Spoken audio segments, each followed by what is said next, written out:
सद्गुरू श्री ब्रह्मचैतन्य महाराज गोंदवलेकर यांचं प्रवचन 17 मे।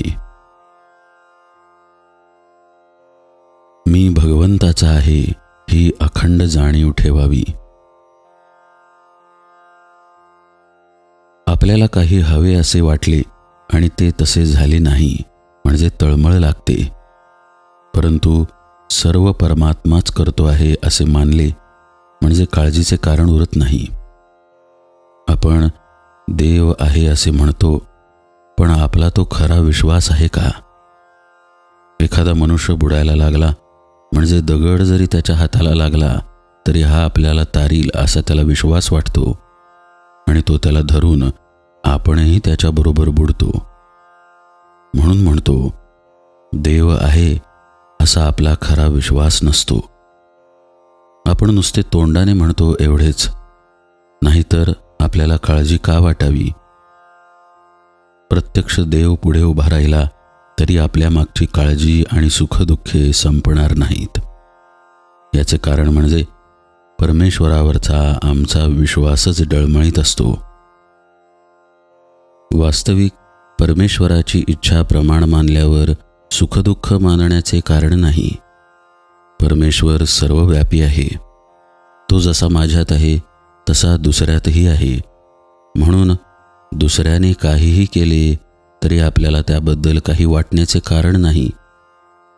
तरी अशी भावना ठेवून वागावे की मी देवाचा आहे, तो माझा पाठीराखा आहे आणि म्हणून काही झाले तरी मला काळजी करण्याचे कारण नाही। हे सर्व नामस्मरण केल्याने साधते। म्हणून मी आजपासून सतत नामस्मरण करीत राहणार असा निश्चय करावा आणि त्या दृष्टीने प्रयत्न चालू ठेवावा। परमेश्वराला शरण जाऊन मला तसे वागण्याची बुद्धी द्यावी म्हणून प्रार्थना करावी। मनाला पहिल्याने थोडी बळजबरी करावी लागेल। लहान मुलांना शाळेत जाण्याकरिता सुरुवातीला थोडी बळजबरी करावी लागते।